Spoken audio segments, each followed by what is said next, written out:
7 days. That's how long Majora's Mask was originally supposed to last. Not 3 days, 7 full days of watching Termina's citizens live their lives, 7 days of mounting pressure, 7 days before the moon crashed down. But somewhere between concept and cartridge, 4 entire days vanished from the game. And that's just the beginning of what Nintendo left on the cutting room floor. When The Legend of Zelda Majora's Mask released in April 2000 for Japan and October 2000 for North America, players experienced what appeared to be a complete game, a dark, time-bending adventure through Termina with its iconic 3-day cycle. But buried deep within the game's code, hidden in unused files and dormant programming, lies evidence of a vastly different version of Majora's Mask, a version with alternate transformations, scrapped dungeons, removed characters, and abandoned gameplay mechanics that would have fundamentally changed how players experienced Link's journey through Termina. The revelations began seriously in 2020 when a massive Nintendo data breach leaked approximately 2 terabytes of development files, source code, and internal documentation spanning decades of Nintendo's history. Among the treasure trove of information were extensive files from Majora's Mask's development, beta maps, unused assets, early character models, and crucially, evidence of that original 7-day time cycle. The leaked files contained day-of-the-week labels in Japanese kanji showing the planned structure, Sunday through Saturday, each day color-coded to match traditional Japanese elemental associations. Wednesday corresponded to water, Saturday to earth, and so on, suggesting the elemental themes might have played into the original week-long gameplay structure. This wasn't new information in the strictest sense. In a 2015 Iwata Asks interview conducted for the release of Majora's Mask 3D, series producer Eiji Aonuma explicitly confirmed the original 7-day plan. According to Aonuma's account, the concept of cycling through repeating time periods came from Yoshiaki Koizumi, who joined the project as co-director. Koizumi had been developing a different game, described in interviews as a cops and robbers board game concept that utilized a similar time-based system. When Shigeru Miyamoto challenged Aonuma to create a new Zelda game in just 1 year using Ocarina of Time's existing engine and assets, Aonuma recruited Koizumi specifically for his time cycle expertise. But the week-long structure proved unfeasible for multiple reasons. First, the development timeline couldn't accommodate the content volume required. Aonuma stated in the interview that compressing the planned week into 3 days was essential to meeting the 1-year deadline. The team took content originally designed for 7 days and condensed it into 3, which Satoru Iwata noted made the final game feel packed to the gills with content. Second, playtesting revealed practical problems. Aonuma explained that remembering which characters would be where on which day of a full week became too cognitively demanding. The Bomber's Notebook system, designed to track NPC schedules and side quests, would have needed to manage 7 times the complexity. Even with 3 days, players find the tracking system challenging.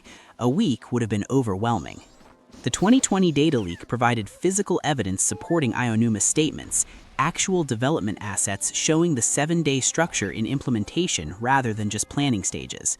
This suggests the team progressed relatively far into building a week-long cycle before restructuring to 3 days. The implications are significant. Every side quest, every NPC schedule, every timed event in the final game represents compressed content originally spread across a longer timeline. The density of Majora's Mask's world, the sheer number of interconnected character stories and time-dependent events, stems partly from this compression. But the 7-day cycle represents just one major structural change. The game's transformation system, one of its most distinctive features, underwent extensive revision during development. In the final game, Link transforms into 3 races using masks: Deku Scrub via the Deku Mask, Goron via the Goron Mask, and Zora via the Zora Mask. However, concept art published in Hyrule Historia, Nintendo's official Zelda timeline and art book, reveals an entirely different transformation was planned: an adult mask. The artwork shows adult Link from Ocarina of Time in Majora's Mask's visual style, complete with detailed concept illustrations of how he would appear. Pre-release screenshots from August 1999, the earliest promotional materials for Majora's Mask, show Link holding what appears to be this adult mask in the inventory screen. The positioning and interface suggest this would have been a standard transformation like the Deku, Goron, and Zora masks. This raises fascinating questions about how adult Link would have functioned differently from young Link in Majora's Mask's gameplay structure, especially given that the transformation masks fundamentally alter Link's abilities rather than just his appearance. The Fierce Deity's mask, obtained by collecting all masks and trading them on the moon, likely represents a revised version of the adult mask concept. Both transformations involve Link becoming taller and more powerful. Both represent adult or divine warrior forms. The shift from a straightforward adult transformation to the more mysterious and powerful Fierce Deity suggests the team wanted something more distinctive and lore significant than simply reusing Ocarina of Time's adult Link model. Additionally, unused textures exist in the game files for a mask depicting young Link's face. Concept art in Hyrule Historia shows Deku Link wearing this facial mask. The purpose appears to have been returning Link to his Hylian form while transformed, essentially allowing transformation reversal without removing the mask entirely. This mechanic didn't make it to the final game, where playing the Song of Healing automatically returns Link to his default form. The transformation masks themselves underwent significant changes in their functionality. Hidden within Majora's Mask's code are 3 unused musical instruments: Deku pipes for Deku Link, Goron drums for Goron Link, and Zora guitar for Zora Link. These instruments were intended to be separate items, usable while transformed. Pre-release screenshots show these instruments equipped in the item slots, confirming they were implemented far enough into development to appear in promotional materials. In the final game, these instruments only appear during the specific moments when Link performs with the various musical groups: the Deku Palace Orchestra, the Goron Elder's Son's Lullaby, and the Indigo Go's Band. The player cannot freely use them otherwise. Game files reveal complete item data for these instruments, including C-button icons, item descriptions, and subscreen graphics. The decision to remove free use of these instruments suggests either redundancy concerns, players already had the Ocarina of Time for musical gameplay, or complications in programming 3 additional transformation-specific items into an already complex inventory system. The instrument change connects to another interesting detail: unused animations showing Deku Link shooting Deku nuts instead of bubbles. The animation files demonstrate Deku Link would have burrowed into flowers and fired Deku nuts as projectiles, similar to how Deku Scrub enemies behave in Ocarina of Time. This would have required players to collect and manage Deku nut ammunition, adding resource management to the Deku transformation. The simpler bubble shooting mechanic in the final game removed this inventory concern. Ocarina of Time's influence on Majora's Mask extends far beyond reused engine and graphics. The game files contain extensive leftover data from Ocarina of Time: unused character models, items, objects, and even entire scenes. Some of these leftovers are simply development artifacts, remnants of copying the base game engine. Others suggest abandoned story elements or cut features. Princess Ruto's character model exists complete in Majora's Mask's files, fully updated for the new game. This isn't merely leftover data. The model received modifications specifically from Majora's Mask.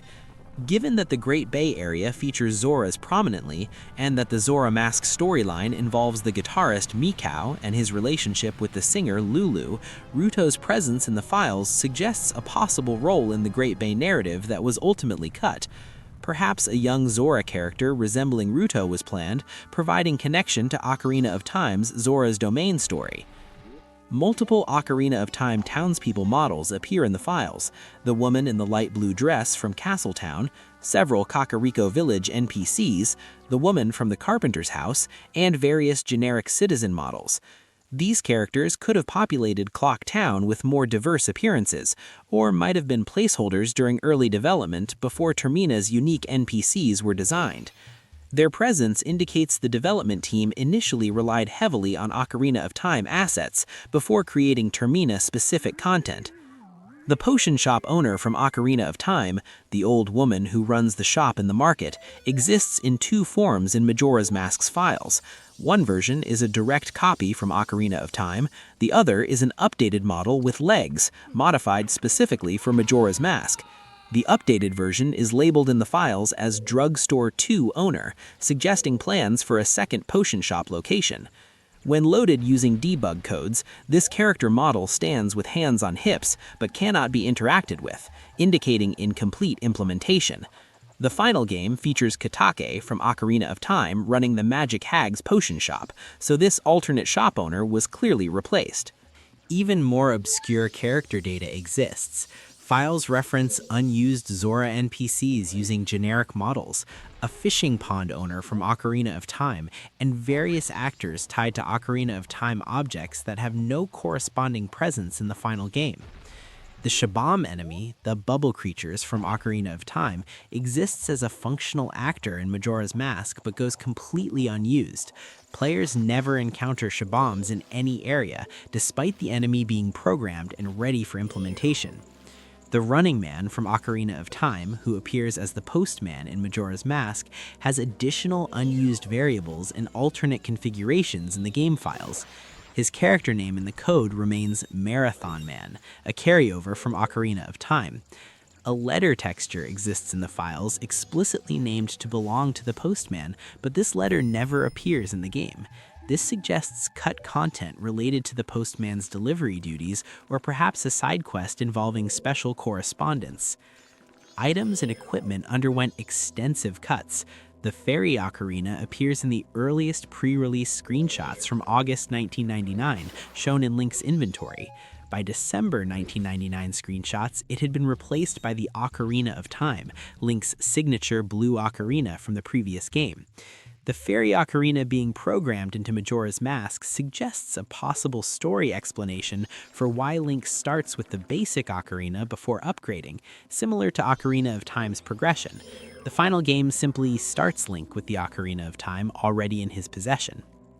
The Fairy Bow and Fairy Slingshot from Ocarina of Time are present as items in early screenshots, only to be replaced by the Hero's Bow. Pre-release images show Zora Link with the long shot equipped on the B button in August 1999.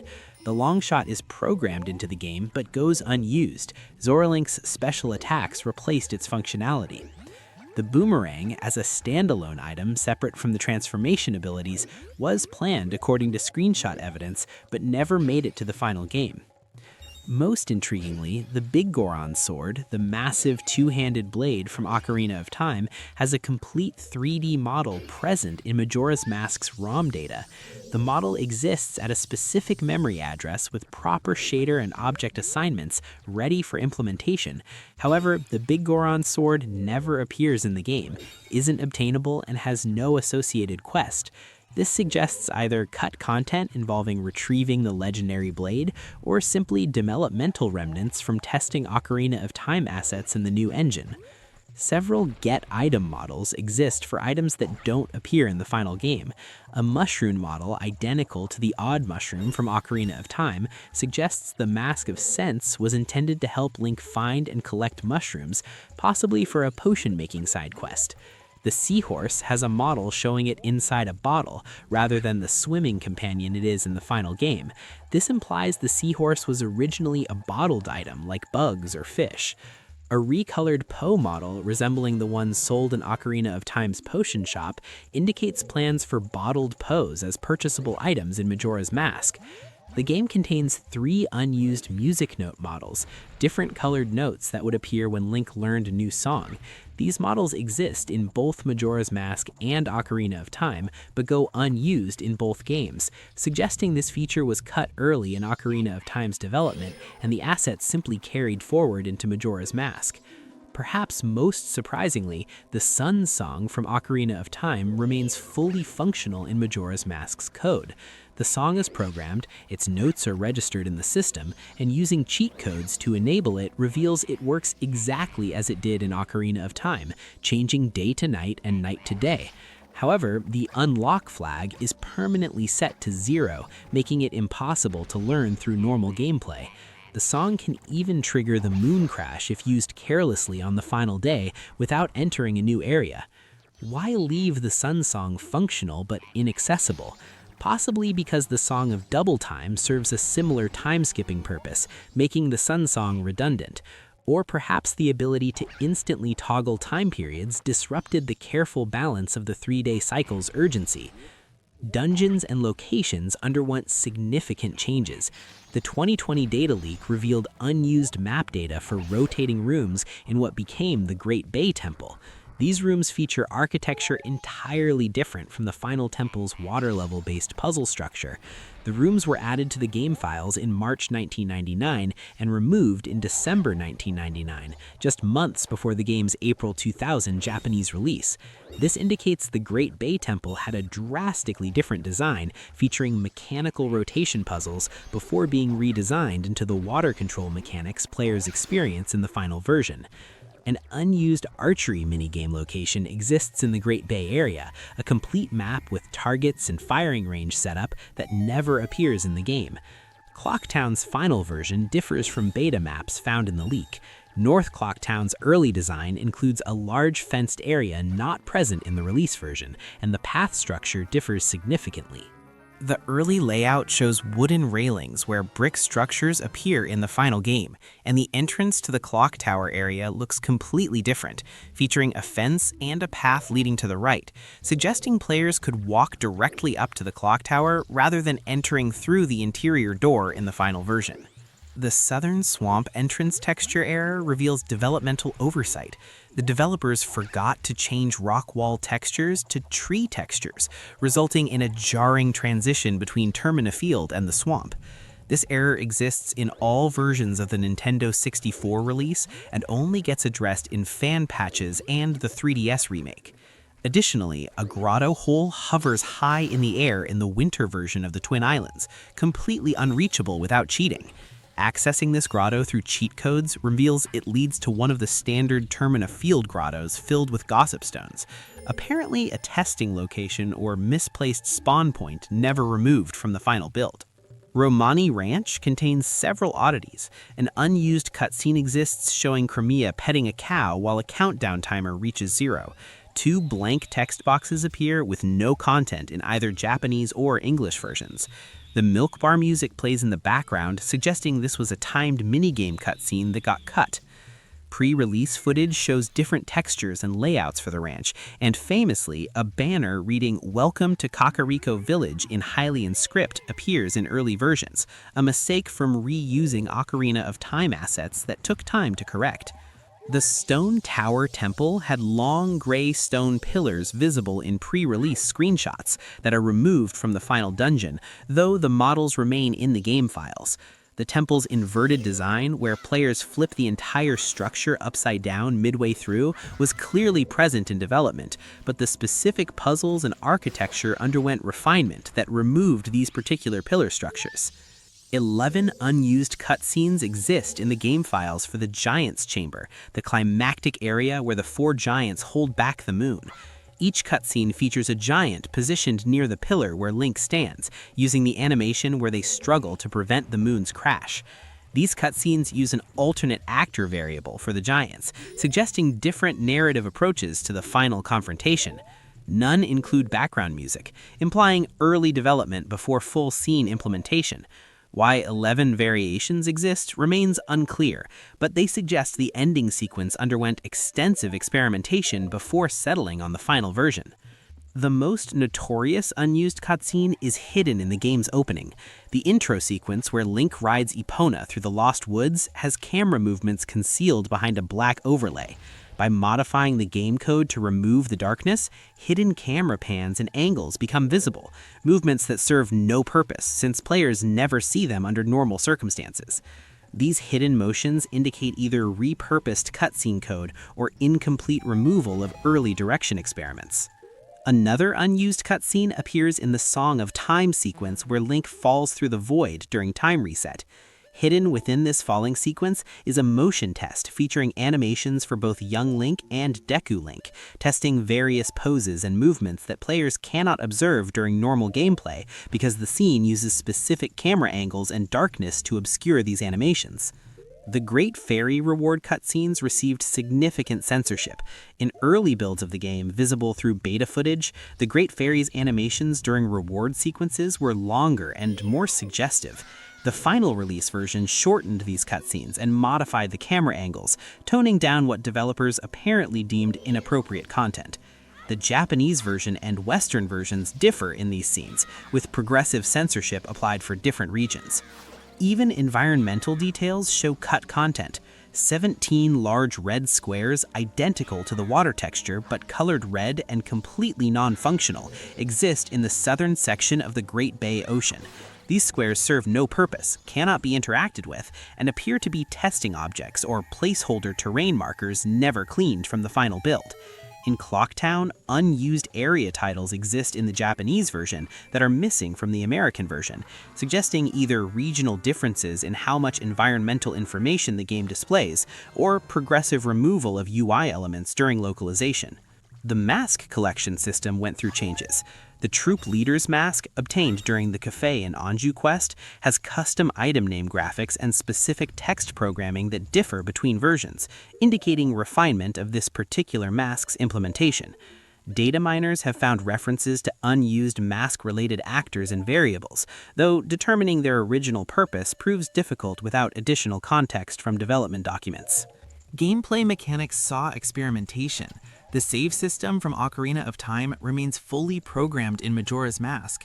Using specific button combinations on the pause menu in Japanese versions reveals the classic save option, complete with proper graphics and functionality. This save system coexists with the Song of Time's save and reset mechanic, suggesting early development may have allowed traditional saving before committing fully to the time reset as the sole save method. The heat timer from Ocarina of Time's Fire Temple exists in Majora's Mask, complete with functionality. This timer, which counted down when Link was in extreme heat without the Goron tunic, can be enabled through cheat codes and works as expected, though it triggers a blank text box instead of Navi's warning, since Navi doesn't exist in Majora's Mask. Why this timer remains programmed is unclear, as no area in Majora's Mask requires heat resistance. Possibly, Snowhead or the Goron village had sections planned with extreme temperature mechanics that were ultimately cut. The tunic system from Ocarina of Time remains partially functional. Despite Link being unable to change tunics in Majora's Mask, the Goron tunic and Zora tunic programming exists in memory and can be activated through code modification. These tunics provide their Ocarina of Time functions, heat resistance and underwater breathing, even though Majora's Mask handles these mechanics through transformation masks instead. This represents another example of the development team building on Ocarina of Time's foundation and progressively removing superseded systems rather than building entirely from scratch. Perhaps the most significant revelation from the data leak concerns content that evolved into Majora's Mask from the cancelled Ura Zelda project. Ura Zelda, sometimes called Master Quest in Western releases, was Nintendo's planned expansion for Ocarina of Time intended for the 64DD disk drive peripheral. When the 64DD failed commercially in Japan and never released outside Japan, Ura Zelda was cancelled. However, development assets show that content created for Ura Zelda was repurposed into Majora's Mask. Specifically, early versions of the Spider Houses and Beneath the Well mini-dungeon from Majora's Mask appear in the 64DD files for Ocarina of Time. The map layout for Beneath the Well in Majora's Mask extremely closely resembles a 64DD expansion dungeon for Ocarina of Time's Bottom of the Well. This suggests the creepy redeads and horror atmosphere of Majora's Mask's Beneath the Well originated as content intended for an Ocarina of Time expansion before being transferred to the new game. This raises a fascinating question. How much of Majora's Mask's darker tone and atmosphere derives from content originally conceived as additional challenges for Ocarina of Time versus content specifically designed for Termina's unique narrative? The game's unsettling mood, emphasis on death and loss, and horror elements may have partly originated from Ura Zelda content designed to provide a darker, more challenging expansion to Ocarina of Time's adventure. The development context explains much of this cut content. Majora's Mask was developed in approximately 14 to 15 months, an extraordinarily short time frame for a 3D action-adventure game of this scope. Shigeru Miyamoto explicitly challenged Eiji Aonuma to create a new Zelda game in 1 year using Ocarina of Time's existing engine and assets. This constraint drove many development decisions, reusing character models, keeping the core combat system identical, building on the established Zelda framework rather than creating new fundamental mechanics. In a 2015 Nintendo Dream Magazine interview, Aonuma described the intense pressure. He mentioned pulling an all-nighter, a rarity in his career, working with Koizumi and Takumi Kawagoe to remake a cutscene that Miyamoto had rejected the day before. Aonuma even experienced nightmares about the development. In one instance, Deku's appeared in his dream and he woke up screaming. The next day, staff member Kawagoe showed him a completed movie featuring Deku's, and the footage matched Aonuma's nightmare almost exactly. This anecdote illustrates the psychological toll of the compressed development schedule. The team divided responsibilities to maximize efficiency. Koizumi handled Clocktown and its time-sensitive events, while Aonuma designed the 4 regional areas and their dungeons. This division explains Clocktown's density of character schedules and side quests. Koizumi concentrated the time management gameplay within the town, while Aonuma focused on exploration and puzzle solving in the surrounding regions. Aonuma admitted wanting to implement more time-based events outside Clocktown, but Koizumi explained that making the overworld constantly change based on time would make gameplay too restrictive and difficult. Developer comments explain some specific cuts. The 7-day compression happened relatively late in development, requiring hasty reorganization of NPC schedules and side quests timing. The transformation instruments were likely cut to streamline the already complex transformation system. 3 masks with multiple unique abilities per mask created enough mechanical depth without adding separate musical instruments. The adult mask evolved into the Fierce Deities mask to provide a more mysterious, powerful reward that didn't simply rehash Ocarina of Time's adult Link. Yet some cuts remain mysterious. Why program a complete Bigoran sword model with no associated content? Why leave the Sun Song fully functional but locked? Why create rotating room mechanics for Great Bay Temple only to replace them with water-level puzzles? Why develop so many character models from Ocarina of Time only to use none of them? The answers likely involve moment-to-moment development decisions, features cut when they didn't work in practice, assets created before design direction crystallized, experiments abandoned when time ran out. The unused Great Bay archery game particularly intrigues because it suggests a completely removed activity. The Swamp Shooting Gallery and Town Shooting Gallery provide archery challenges, so a Great Bay version would have completed a set of 3 shooting ranges. Whether this was cut for time, redundancy, or because the ocean environment made a shooting gallery feel incongruous remains unknown. The multiple giant cutscenes suggest the ending underwent significant revision. Perhaps different cutscenes represented various possible outcomes, giants arriving in different orders, or the moon crash progressing differently based on player actions. The final game has a single fixed ending sequence, but these 11 variants indicate more complex or branching finale concepts that were ultimately simplified or discarded. One can see patterns in what was cut. Complex additional systems that would extend development time disappeared. 7-day scheduling, rotating dungeon rooms, separate musical instruments, additional transformation masks. Redundant items and mechanics were removed. The Sun Song duplicated the Song of Double Time's function. The adult mask became redundant once transformation masks provided ability variety. Content inherited from Ocarina of Time but not essential to Majora's Mask's identity got stripped away. Ocarina NPCs, weapons like the Bigoran sword, the save system, the tunic mechanics. What remains creates Majora's Mask's identity. The 3-day cycle compressed with intense content density, 3 transformation masks with diverse abilities, a small but intricate world where every character matters, and a tone of mounting dread where time itself is the enemy. The cuts shaped the game as much as the inclusions. A week-long cycle would have diluted urgency. Adult Link would have undermined the child hero theme. Too many items would have cluttered the focused transformation system. Yet imagining the lost version of Majora's Mask captivates. A 7-day cycle with 4 additional days of schedules, events, and character moments. And Adult Mask letting players shift between child and adult forms, perhaps accessing different areas or solving different puzzles. Separate instruments for each transformation, adding musical puzzle solving beyond the ocarina songs. Princess Ruto appearing in a Great Bay side story connecting to Ocarina of Time's Zora's Domain. Rotating rooms in Great Bay Temple creating 3-dimensional orientation puzzles. A third shooting gallery overlooking the ocean. The Bigoran sword as a quest reward, giving Link a massive blade with unique properties. This alternate Majora's Mask would have been longer, more complex, potentially more ambitious. Whether it would have been better remains impossible to judge. The compression of content into 3 days creates the game's signature intensity. The focused transformation system makes each mask feel significant. The smaller scope allows unprecedented depth in NPC characterization. Majora's Mask succeeded partly because of its constraints, not despite them. The cut content reveals the development process, a team working under immense pressure, experimenting with ideas, implementing features, testing them, and cutting what didn't work or what couldn't fit the timeline. Games are shaped as much by what developers remove as what they include. Every cut piece of content represents a decision, a priority, a compromise between vision and reality.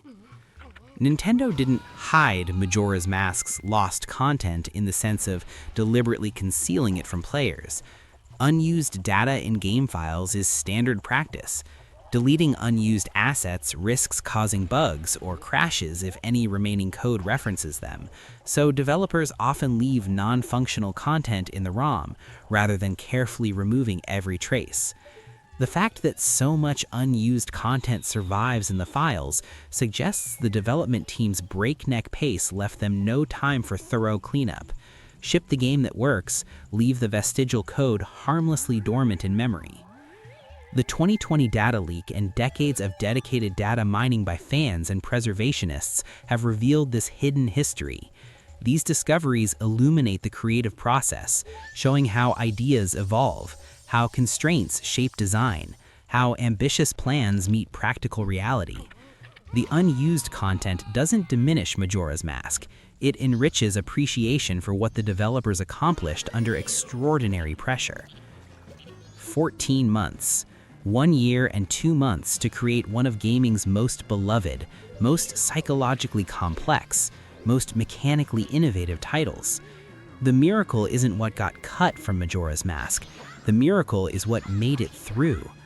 Clocktown's intricate web of characters and schedules, 4 distinct regions, each with their own transformation-based puzzles, a time cycle so precisely calibrated that every moment matters, a tone so effectively unsettling that players still discuss its atmosphere decades later, side quests that rival the main quest in emotional impact, dungeons that challenge players to think in 3 dimensions and 4 dimensions, space and time. The lost content shows us the game that almost was. The released game shows us what a team of passionate developers achieved when pushed to their absolute limits.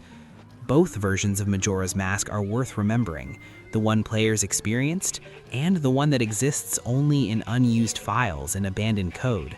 Together, they tell the complete story of how one of gaming's strangest, darkest, most beloved entries came to be.